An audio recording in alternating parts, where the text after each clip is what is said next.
characteristic of ideal meditator who is going to benefit by practice of mindfulness meditation. In order to benefit from the practice of mindfulness meditation, certain conditions are necessary. Buddha himself mentioned those conditions quite frequently. Among some important things which a meditator needs are the conditions that a meditator should fulfill.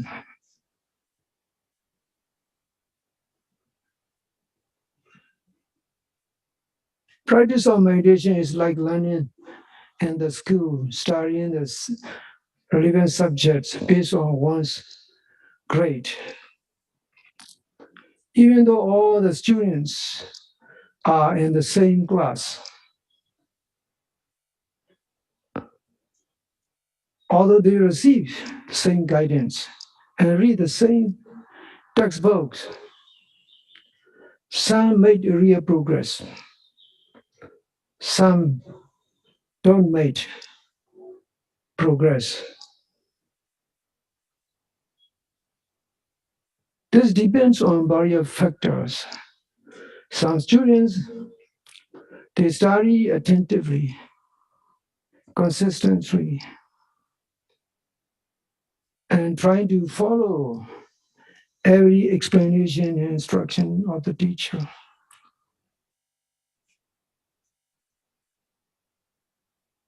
Some students, they just only go to school as a casual duty without serious commitment, without a keen desire to progress, to learn.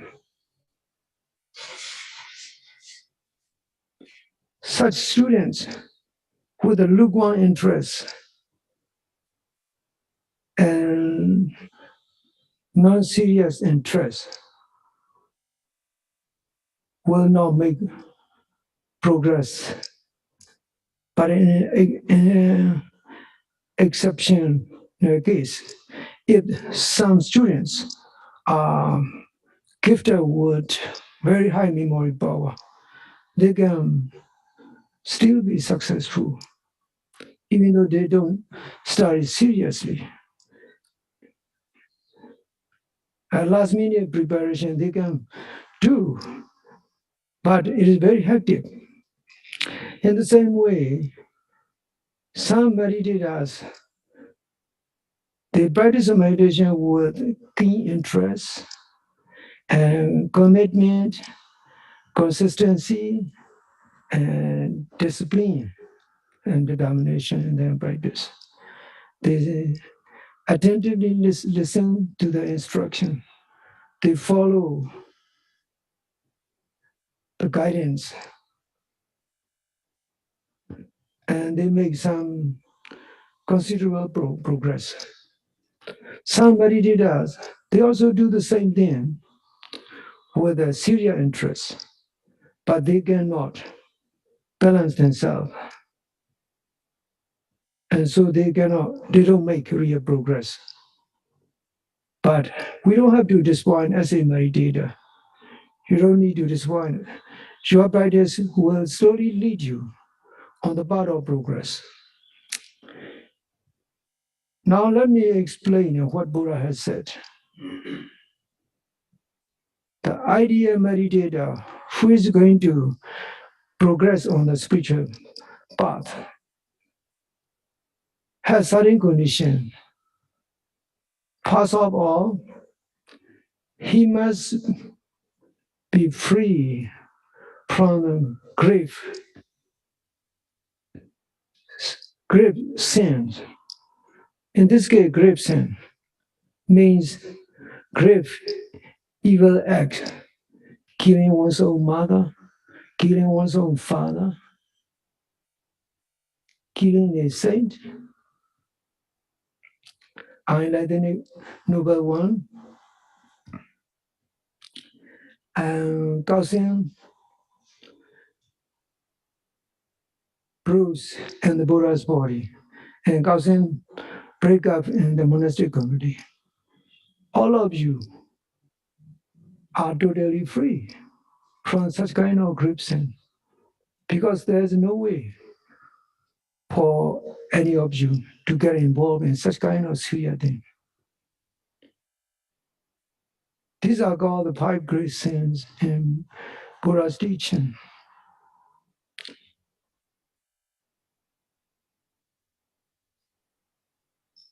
There may be some people in today's world who may have done some crime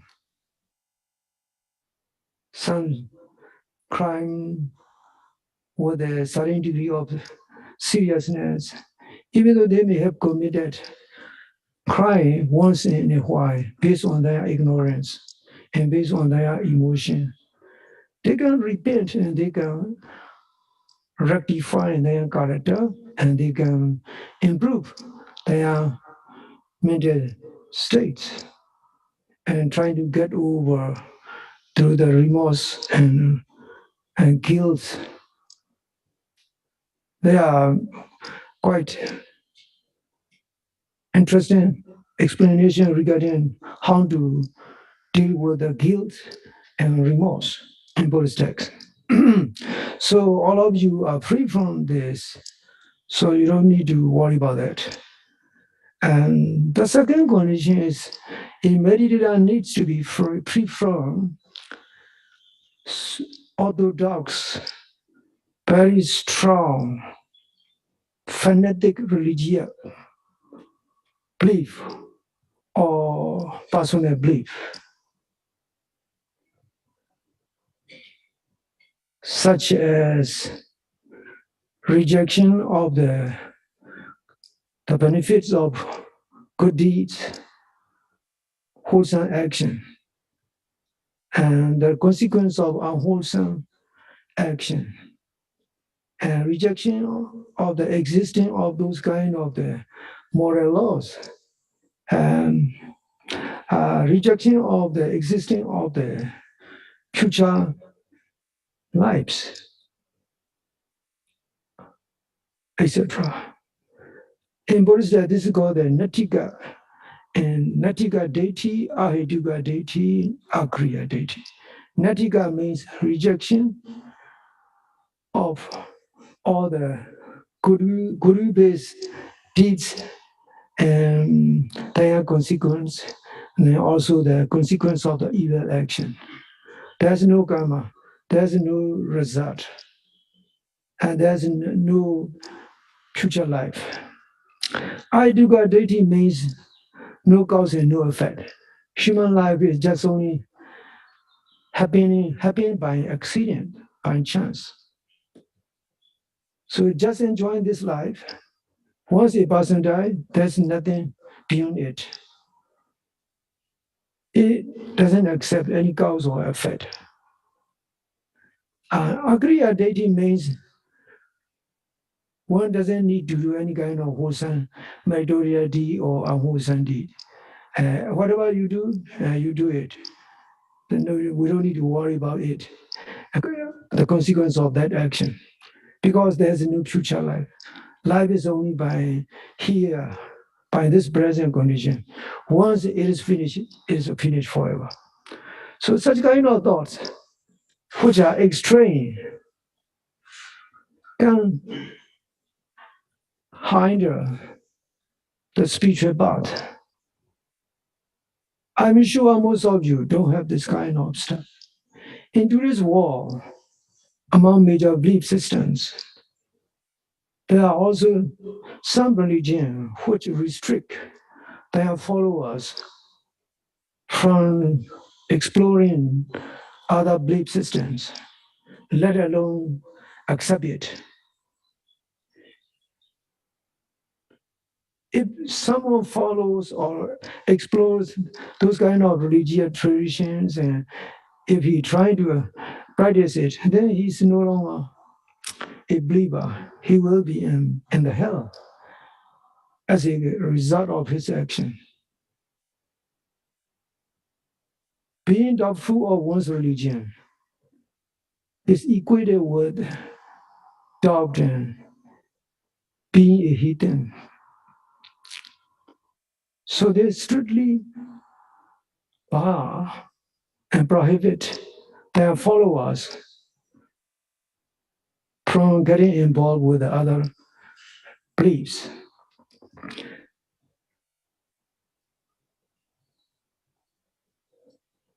This kind of extreme view is not proper condition, especially if the Merida himself holds such kind of view. There's nothing true except our own belief, our own faith. Others are false, which can lead to hell, etc.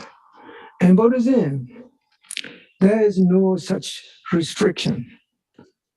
Human beings born free, they can think freely for the good of themselves.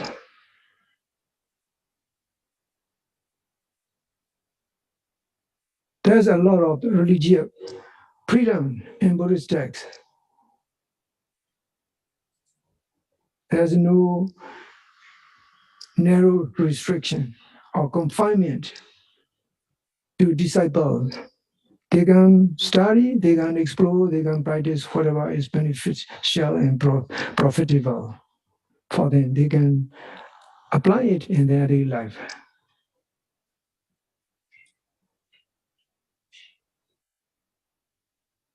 So anyone with the extreme view which reject cause and effect,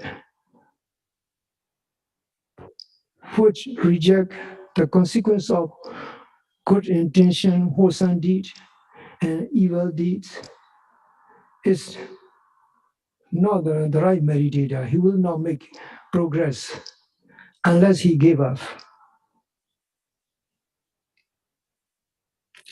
And the third condition is a person need to be born with the right condition, right mental condition, and right physical faculties. In Abhidhamma terms, it is called duhe dukkha and ahe dukkha patisandhi. This is a technical term. It means that a person born with two wholesome root or no wholesome root conception consciousness cannot be benefited from practice of meditation. What kind of people are these people? These people are those who are suffering from certain disability, such as autism or deaf mute, who cannot speak, who cannot learn, who have learning capabilities. Those who are born in the lower ring of existence, such as the animal, even some demons, they cannot make progress. Divine beings can make progress.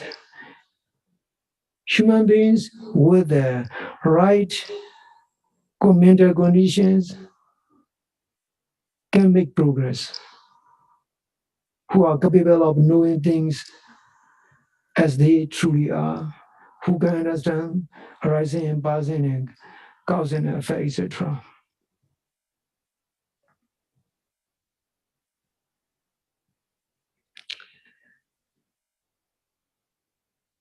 And The other person is called the one who doesn't have, who lacks faith in the Dhamma and the Buddha.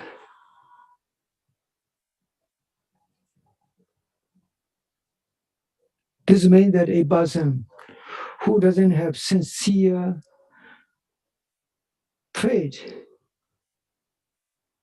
in the Buddha and the Dhamma cannot progress. But this does not mean he need to combat in order to benefit from his mindfulness meditation practice. Buddhism does not force anyone to combat, because meditation or the teaching of Buddha is like the food and the medicine. In order to benefit by eating of the food, you don't need to breathe the food. No one will ask you to combat in order to eat the food. If you go to a restaurant, you can go to any restaurant, Italian restaurant, a Greek restaurant, Middle Eastern restaurant, Asian restaurant, European restaurant. The best food you prefer, you can go eat anywhere. The Dhamma has no restriction. That's what I'm trying to say. Even though you don't have faith yet in Buddha's teaching, you can try and you can follow instruction and guidance as you were instructed. Then you will still benefit.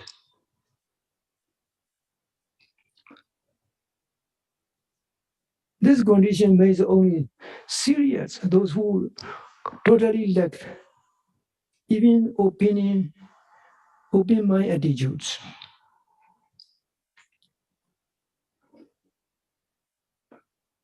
And the other one, the fifth condition is called the one who doesn't have desire or wish to make progress in one's meditation. This is very clear and self-evident. And everything we do, we need to have positive mental quality, positive mind, a wish to complete and to achieve, a wish to succeed in what one is doing. This is quite acceptable.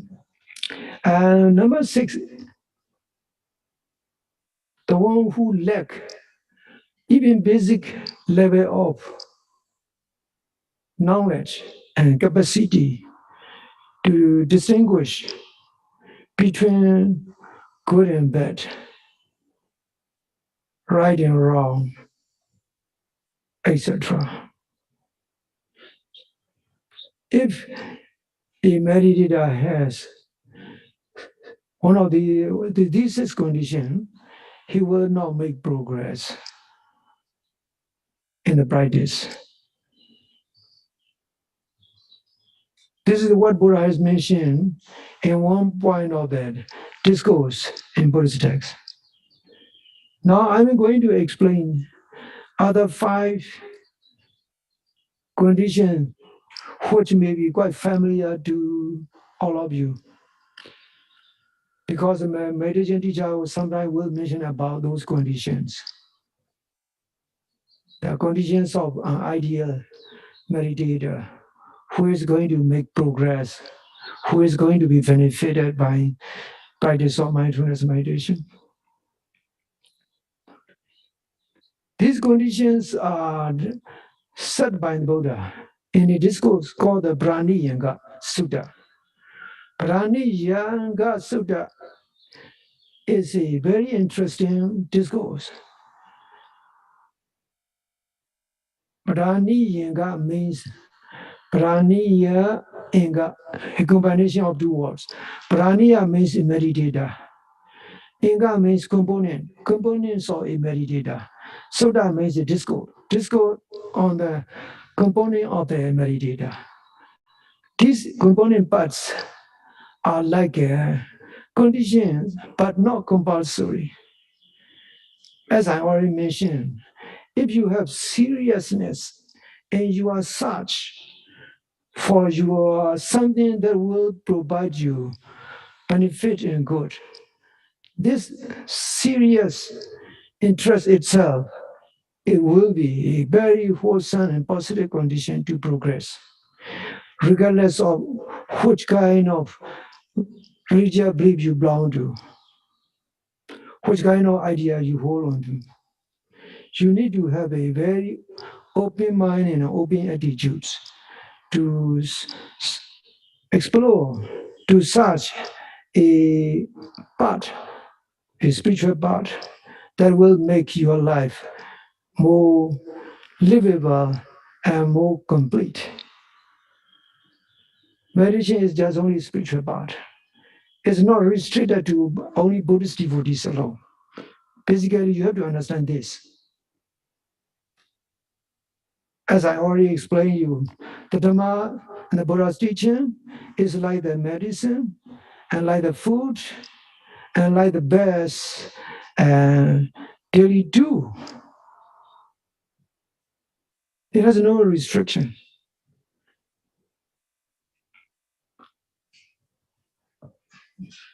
In the Brahmaniya Sutta, Buddha explained the conditions of a meditator who is going to be benefited by his practice. Buddha said, Benji mani bekwe brani and gani. Monks here are five component conditions of a meditator. Karmani Panja, what are those five? Ida bekwe riya savko sato hoti satadi tathagatasa body. Here in this world, a meditator believes in enlightenment of the Buddha. Here, the enlightenment is English. In Pali, it's called the body. Body means the knowledge, super knowledge, extraordinary knowledge, by means of which a person transcends the influence of the defilements, the influence of the negative mental states, so that his life becomes a liberated life. His mind becomes a liberated mind. His intellect becomes totally liberated mind. In this case, liberation and enlightenment is not something set in the lip, in the mouth. It comes from the deepest level of the consciousness. Enlightenment is saying is the one who is enlightened, whose intellect and whose mind is enlightened and being set free from constant notions of I am me. We hold on to this I am me for all our lives.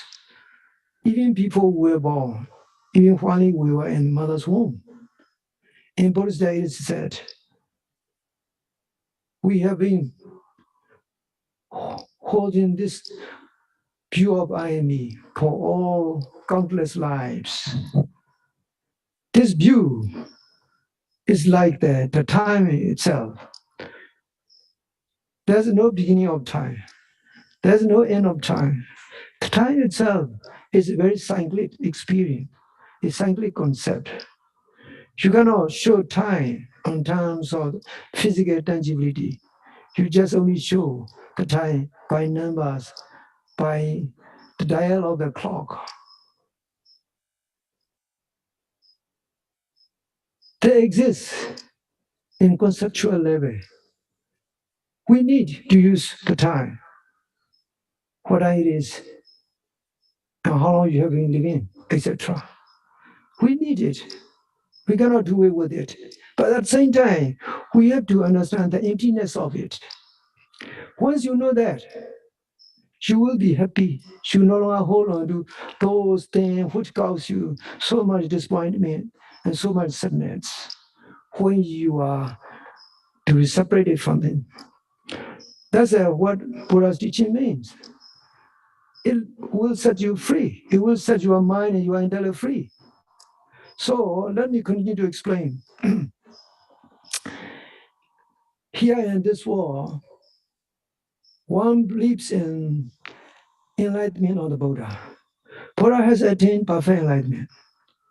As a result of perfect enlightenment, he also endowed with 9 attributes.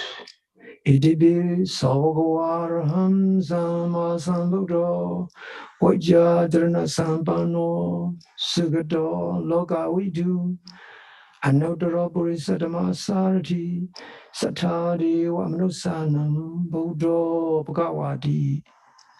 Our Buddha has attained perfect enlightenment. As a result of his attainment of enlightenment, he also endowed with the unique 9 attributes to be counted in the following manner. Arahant, the one who is perfectly pure from all defilement, the one whose mind, whose power and bodily conducts are always unstained and pure, both in the presence of people and the absence of the people, the one who always remains pure and holy, so that he earns the respect and admiration of not only human beings, but also divine beings who can see from high above how Buddha is conducting himself in the secret, in his privacy, not doing any unwholesome, any untoward things. This is the meaning of the word Arahant. It's very profound meaning.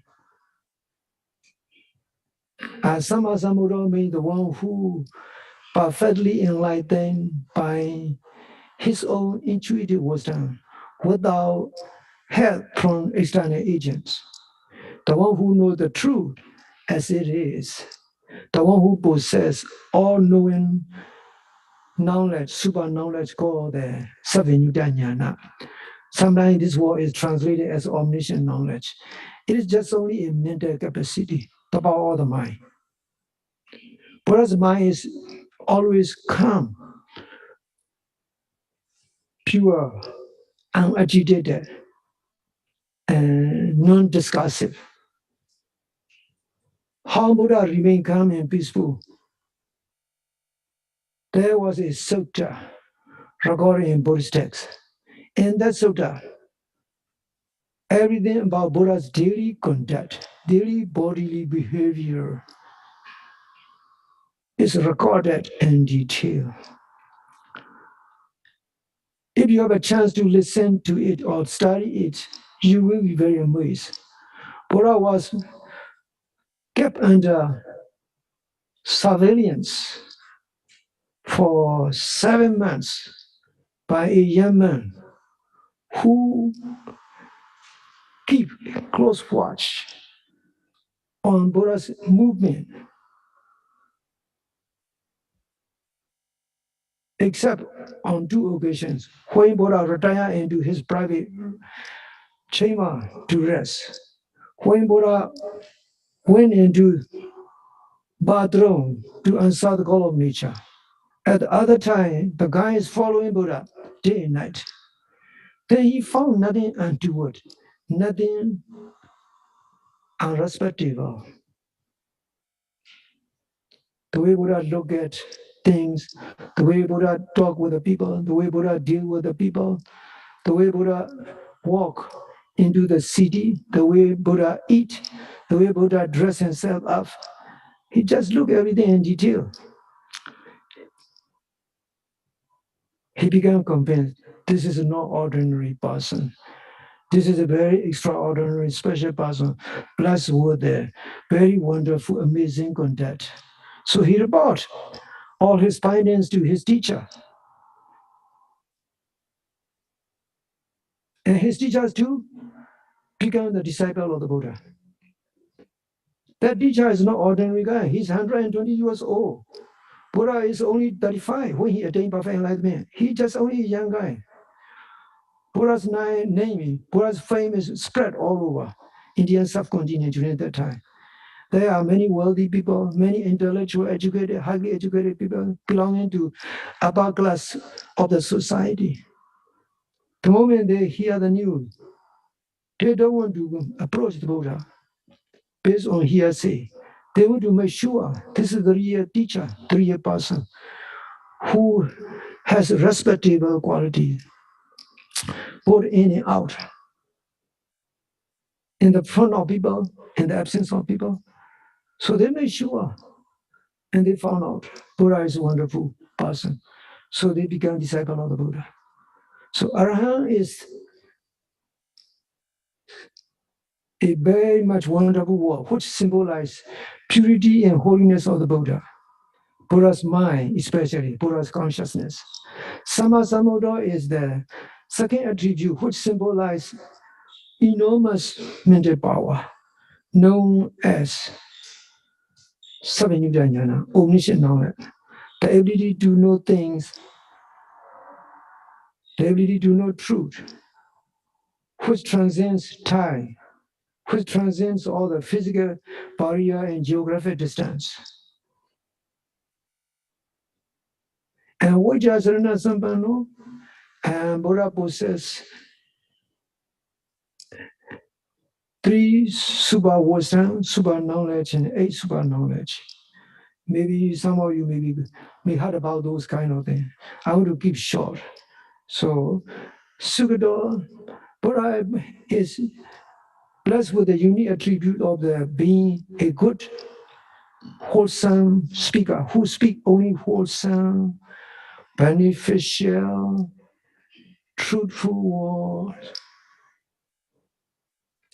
The words said by Buddhas are recorded in three Pitaka's and 5 Nikayas.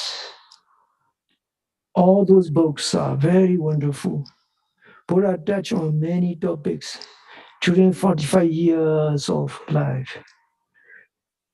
If you are quite well versed in Pali, you will see Buddha a very wonderful teacher, a very profound thinker, a very realistic person, and also a very eloquent speaker, and very poetic speaker, and also very good, very skilled, unmatched storyteller.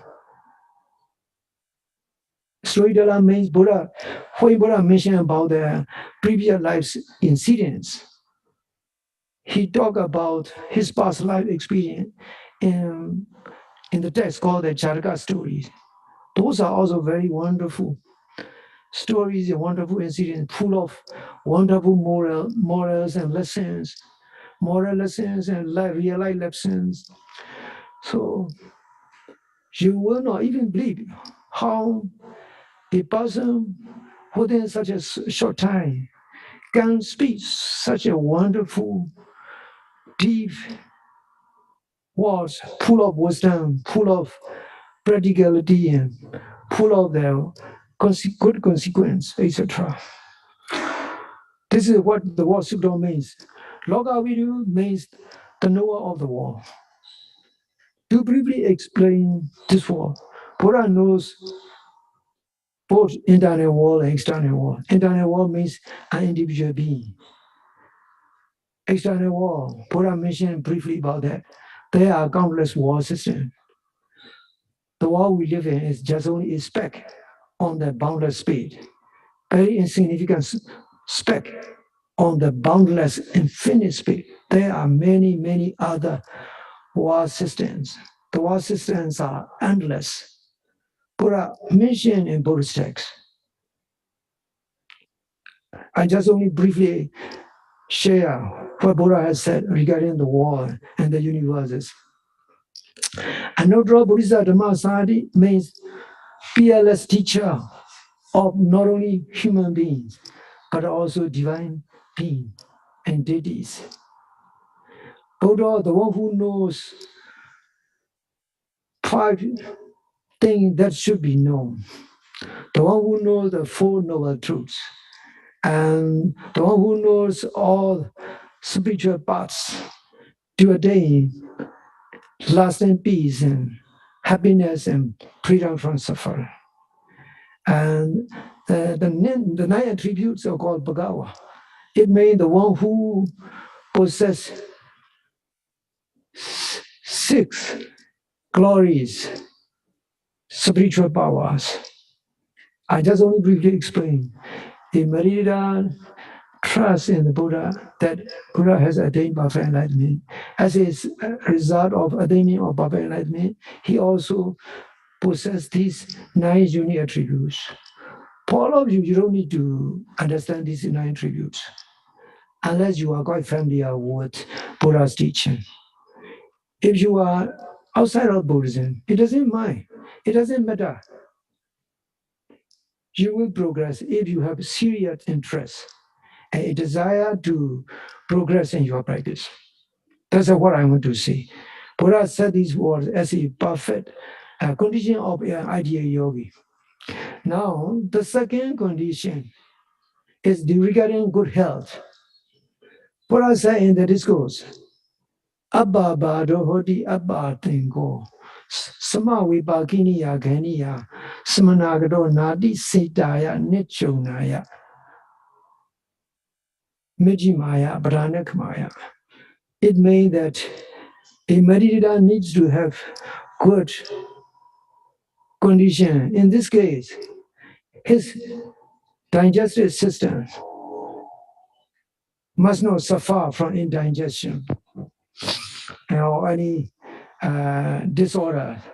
He must have good digestive tract that can easily digest, neither too hot, neither too cold. If a person with a strong heat, the food will be quickly digested, and he will be hungry the whole day. If a person's digestive heat is weak, he will have big problem, bloating of the stomach and gas problem and other digestive tract related problems. Basically, why Buddha mentioned about that? Digestion is the basic of the being in good health. If our digestive tract is in poor, unhealthy state, our overall health will be not good. That's why Buddha mentioned about that as a basic rule. Generally, if you have just walkable health condition, which can let you practice meditation without any obstacle, then it can be said you have this condition. Now, number 3 condition. Adato di amayawi. Uzuzadiko. Yada Buddha Adana Awigada. Tadriwa Wenyuzuwa Sapima Charizu. This means that a yogi, a meditator, should be honest with himself, with the teacher, with the co-meditators. What does it mean? He must be able to report his meditation experience without hiding or without glossing over, which is not true. He must only report what he experienced. If he can practice sitting and walking meditation as scheduled, he must be able to report it. During every session of the meditation, all the experience, especially some of the notable experience, should be reported. This way, the teacher can give meditator correct guidance, and teacher can make correct assessment of the meditator. This is the third condition. In Buddha's time, Buddha himself is meditation teacher. He monitor the monks, even though he's not nearby. In case a meditator is making advanced progress and about to attain path and fruition knowledge, and Buddha knows from distance, from his place. What Buddha used to do is sometimes he just give instruction from distance by means of the Obasa Kata. Obasa means light. Kata means words. Words that are preceded by bright light.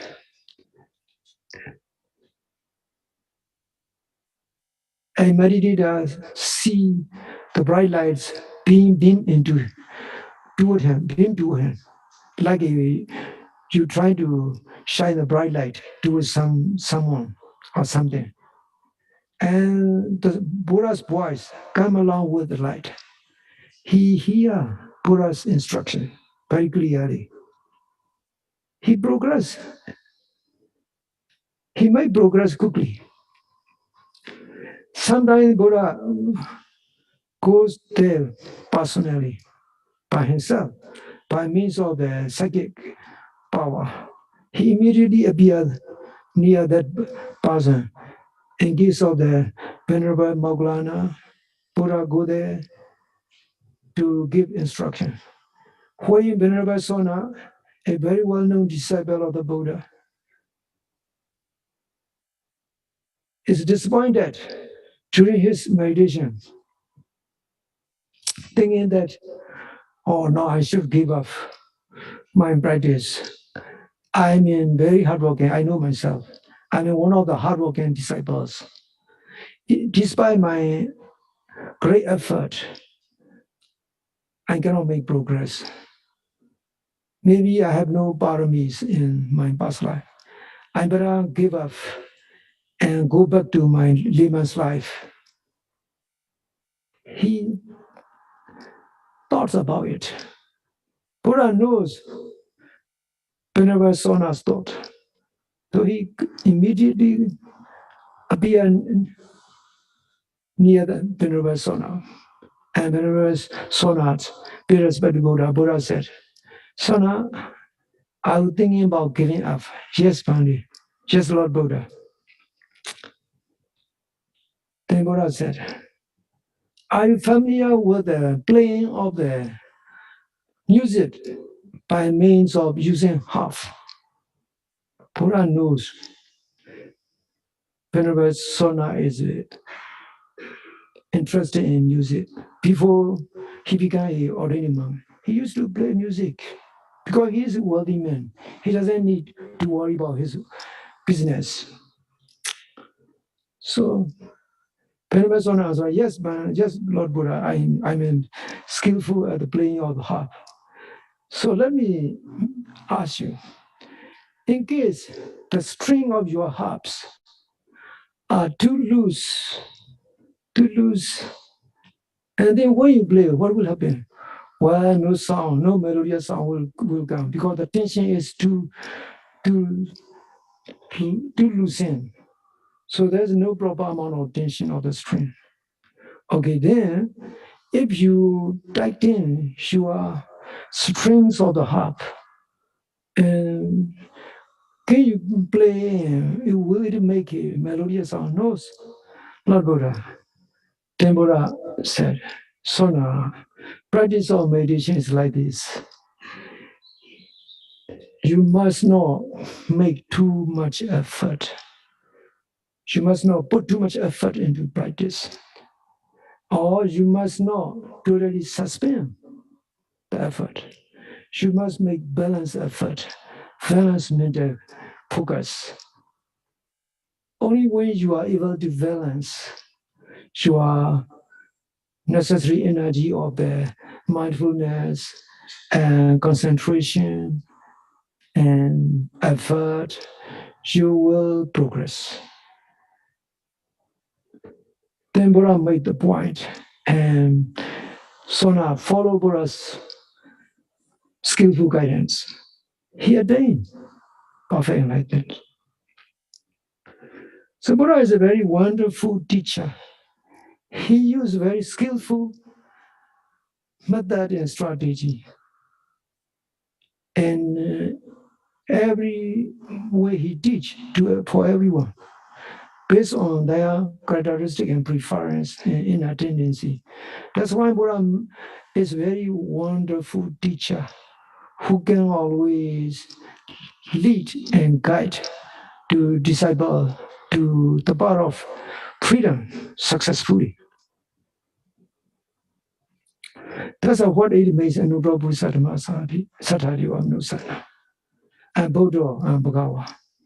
So these 9 attributes are very wonderful qualities of the Buddha. As a meditator, you don't need to know everything.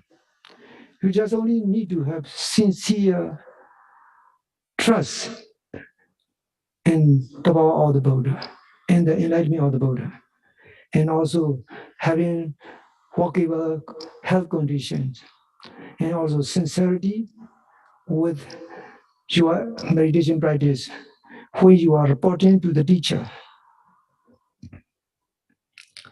Now, the fourth condition is Arada Viryo Virdi Akuslanandamana Pahanaya Kuslanandamana Upa Samraya Tamawa Danla Bragamo Anikita Duro Kuslidu Tamisu.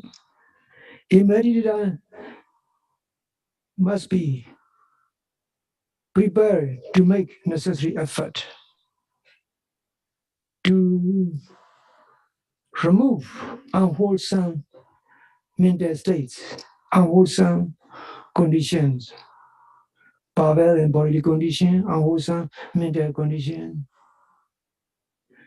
to increase wholesome mental states and wholesome bowel and bodily conditions.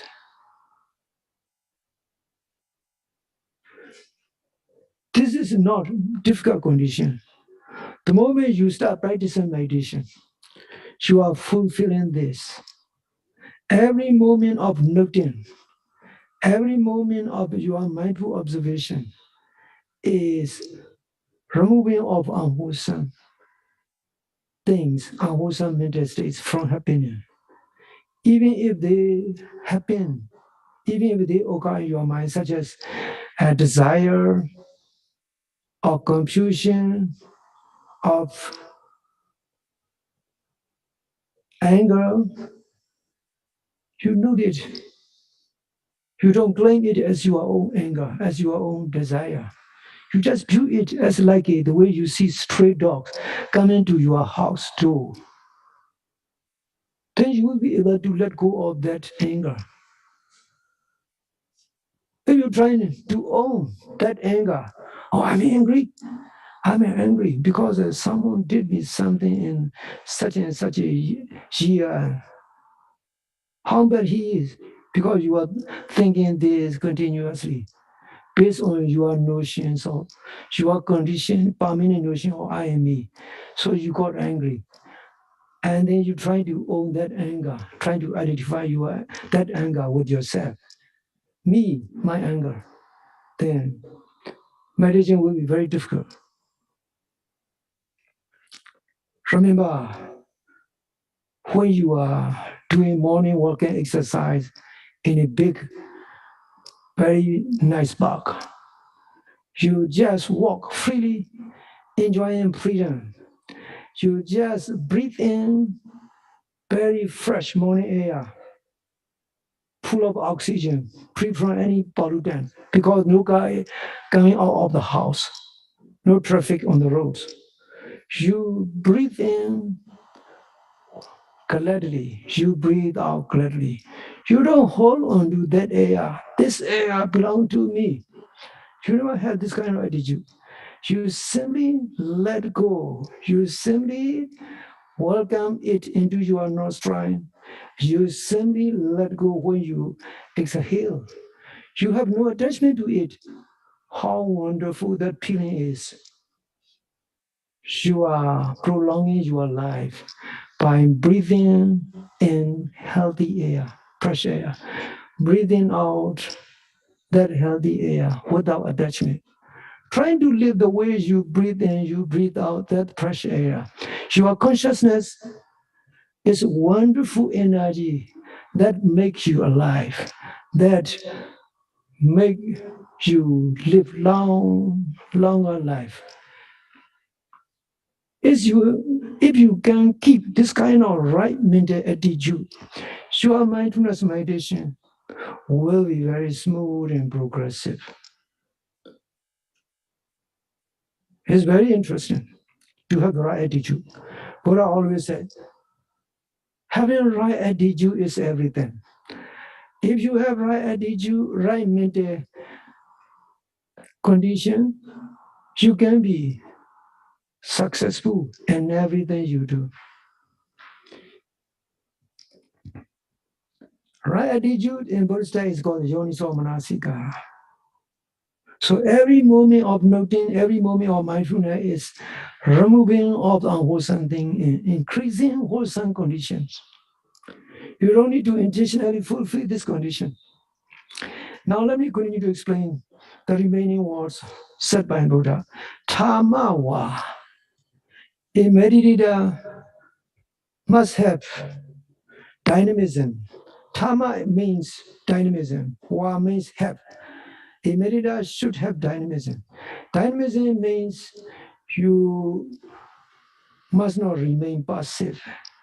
This does not mean you have to make intentional effort and force yourself too much. Don't force yourself too much.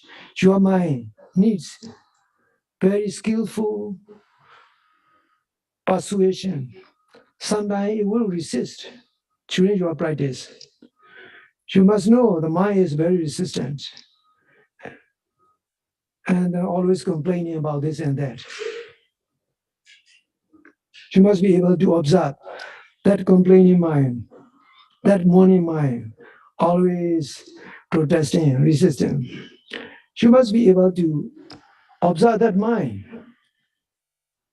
Like the way you have the right attitude to the fresh air, you breathe in, fresh air, you breathe out. Let it come, let it go. This is the way true enlightening persons say attitude is. The attitude in the mental state of the enlightening saying is like that. He just simply let things come and let things go. Things usually come and then those coming things usually go. They never stay forever.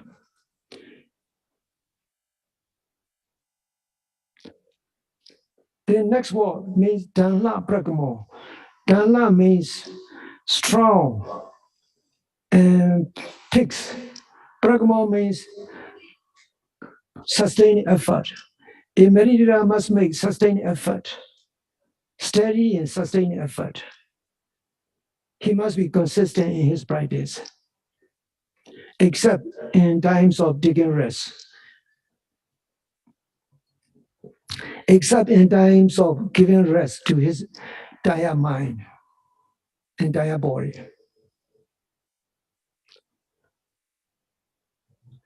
And another word is anikita duro kusledu dhamesu.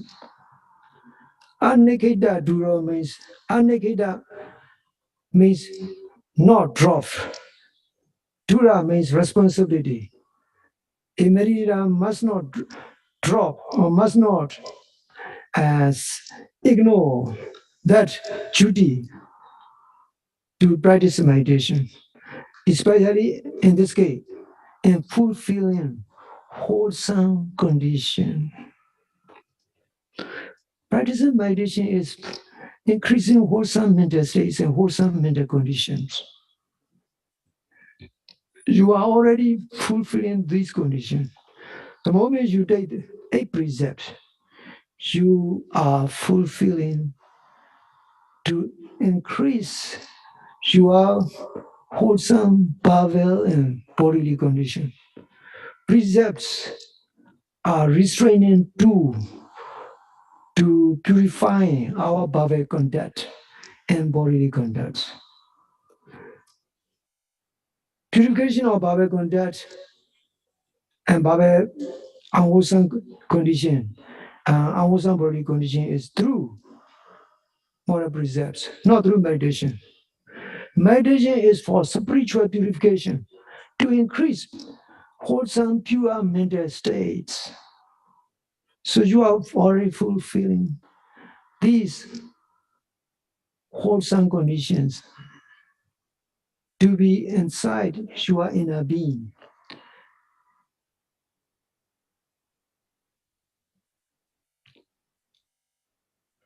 Now, the fifth condition, Buddha said, Pinya wa hoti udiyata gaminiya pinyaya smanagato ariyaya nebedikaya samadukakya gaminiya.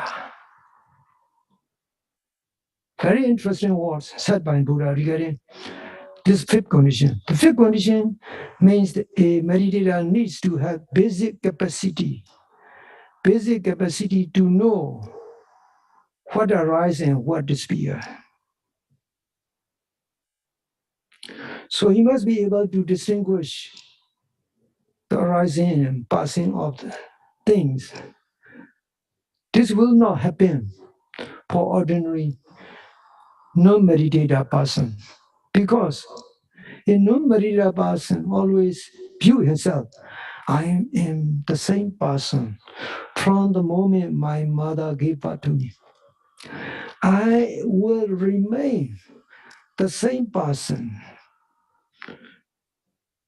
He had this view based on eternity, based on permanency, because he want to remain alive permanently in this world as a human being. He doesn't understand. His stay in this life is not like the way one is granted a permanent resident green cards or American citizenship. Being a human being is a temporary privilege we are going to be here. We don't want to accept that our bodies, our minds are constantly undergoing this consistent nature of arising and passing. We cannot accept it. Especially those non-meditators cannot accept it. Only meditators can see this arising and passing. And the moment they see this arising and passing, they know this is the truth. This is real. This is unescapable, unavoidable. Every moment they arise and it passes. Once the person understands that, he can slowly reduce his attachment and his ego. This way, he developed noble wisdom. Ariyaya means, that's what it means, Ariya, noble. Nebedikaya, penetrating, the ability to penetrate. This insight knowledge, this capacity to know rising and passing, can penetrate very thick, very heavy layer of illusion and ignorance. And Sama Dukkakaya Gaminiya, this basic insight knowledge can lead to ending of all suffering, cycle of suffering in this life and the lives to come, in the journey of life as well as on this spiritual part. So, development of insight knowledge can have only for a meditator who has this basic capacity of seeing, arising, and passing. You already have this kind of capacity. So please be assured, please be glad that you have these conditions, these five conditions, so you can make progress. If you have desire, if you have keen interest if you make sincere effort, and this spiritual part known as mindfulness meditation, may all of you be able to penetrate and penetrate through the thick layer of ignorance, see what it is in both mental phenomena and physical phenomena. May you attain spiritual bliss and happiness and freedom from suffering.